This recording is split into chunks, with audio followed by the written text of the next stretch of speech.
Good afternoon and welcome to Lowell Park. My name is Jacob Cohen. I'm here with last night's starter Jackson Wolf and Caleb Coffman. Last night Jackson went 4 innings, 6 strikeouts, and gave up only 1 hit. To turn it over today, however, Cotuit will be facing the Y-D Red Sox at Lowell Park today.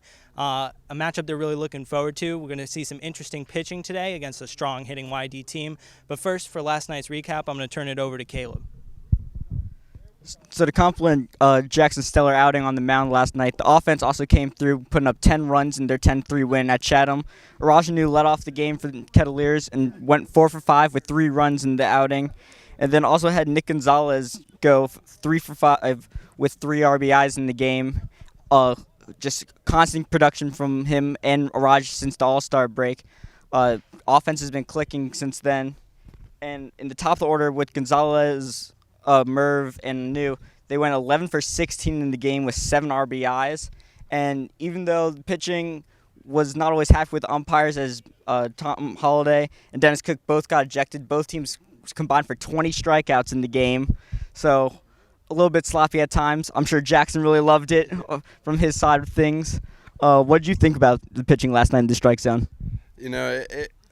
I worry about myself. I try to, just put the ball in the strike zone. But, it's some days you have it, some days you don't. But, you got to work with what you got on the days you don't. So that's what I did last night.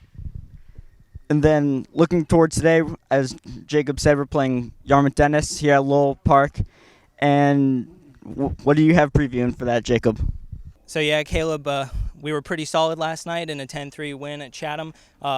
Looking ahead to today's matchup against Y-D, this is the first time we're playing the Red Sox since Father's Day, June 16th, and the first time we're meeting them at Lowell Park since day 1 of the season. So 39 games later, things have really shuffled around since then. So I'm going to take you through a little bit of the statistics for both teams.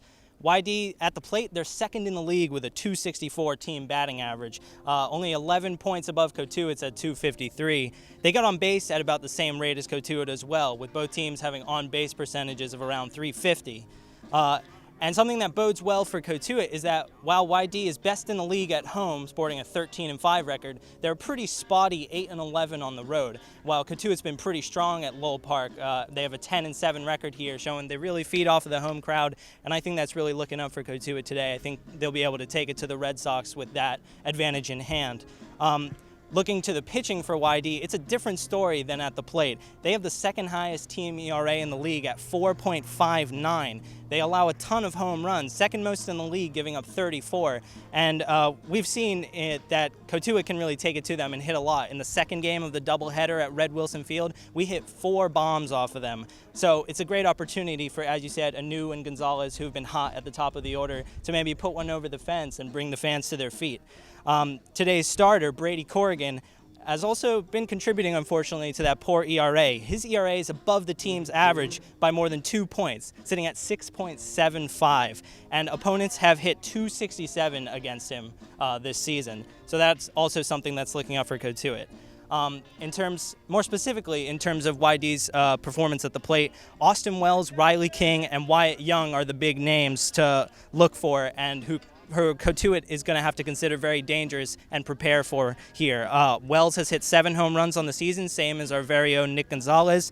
All 3 of those guys are batting over .325. They get on base a lot. And Riley King and Wyatt Young, they've sustained those averages through over 30 games played this season. And those 2 aren't power hitters, but they are contact hitters. They don't strike out a lot. Wyatt Young can work a lot of walks, just like Nick Gonzalez. So, Cotuit's pitching staff is really going to have to keep an eye on them and, throw really well in the zone today. Looking ahead a little to Cotuit's pitching today, Chris Holcomb is getting the start today. That's not a name you're going to hear a lot getting the start for Cotuit. Usually comes in as a reliever, which tells you that today is going to be a bullpen day for the Cotuit pitching staff. Pretty good strategy by Coach Roberts, I must say, knowing that we're already in the playoffs, have to save those arms to get really good starts early on in the playoffs. So another thing, actually, is that the last time we had a bullpen game, unfortunately, that was the 6-2 loss to Hyannis. So there are pros and cons to how the pitching strategy is looking today. But for a bit more in-depth analysis on today's starter, Chris Holcomb, I'm going to throw it over again to Jackson Wolf.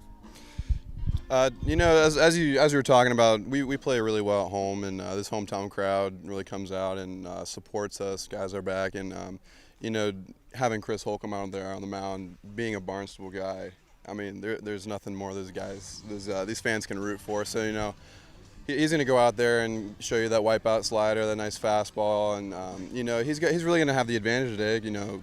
Y-D's got that lefty-heavy lineup, so he's going to go out there and do his thing as long as he can, and we got, you know, just as good guys to follow him up. So it's going to be a good day for the Kettleers.